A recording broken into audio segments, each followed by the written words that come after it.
প্রধানমন্ত্রীর সঙ্গে নবনিযুক্ত নৌবাহিনী প্রধানের সৌজন্য সাক্ষাৎ।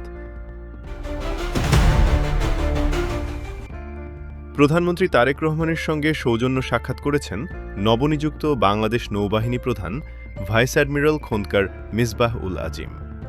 শনিবার ২৫ জুলাই প্রধানমন্ত্রীর কার্যালয়ে এ সৌজন্য সাক্ষাৎ অনুষ্ঠিত হয়। সাক্ষাৎকালে দেশের সামুদ্রিক নিরাপত্তা, নৌবাহিনীর পেশাগত সক্ষমতা বৃদ্ধি, আধুনিকায়ন এবং সংশ্লিষ্ট বিভিন্ন বিষয়ে মতবিনিময় হয়। সাহাবুদ্দিন বঙ্গভবন ছাড়তে পারেন রোববার বা সোমবার।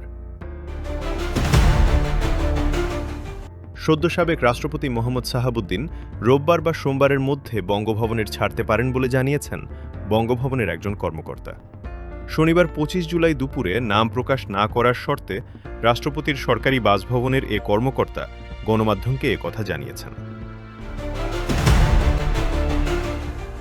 হাফিজউদ্দিন আহমদ রাষ্ট্রপতির দায়িত্বে, জারি হল প্রজ্ঞাপন। রাষ্ট্রপতি মোহাম্মদ সাহাবুদ্দিনের পদত্যাগের পরবর্তী পরিস্থিতিতে নতুন রাষ্ট্রপতি নির্বাচন না হওয়া পর্যন্ত রাষ্ট্রপতির দায়িত্বভার গ্রহণ করবেন জাতীয় সংসদের স্পিকার হাফিজউদ্দিন আহমদ বীর বিক্রম। শুক্রবার ২৪ জুলাই এ বিষয়ে মন্ত্রিপরিষদ বিভাগ থেকে একটি প্রজ্ঞাপন জারি করা হয়, যা শনিবার ২৫ জুলাই সংস্থাটির ওয়েবসাইটে প্রকাশ করা হয়েছে।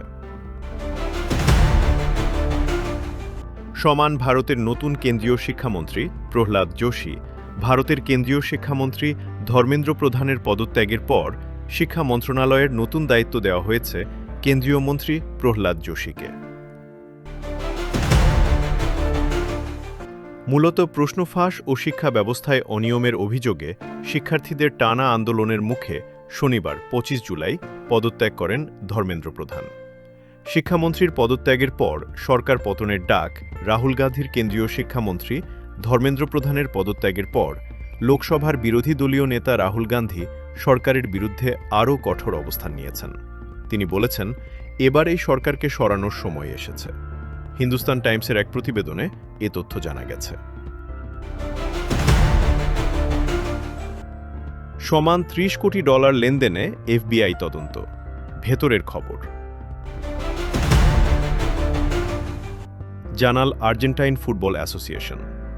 ২০২৬ ফিফা বিশ্বকাপ শেষে আর্জেন্টিনা দলের দেশে ফেরার প্রস্তুতির মধ্যেই আর্জেন্টাইন ফুটবল অ্যাসোসিয়েশনের এএফএ সভাপতি ক্লোদিও চিকি তাপিয়াকে ঘিরে নতুন বিতর্কের সৃষ্টি হয়েছে।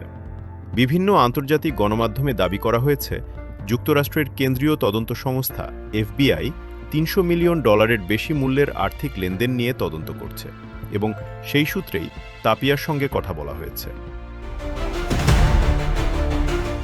S M Shamim, news desk, Dutch Bangla TV.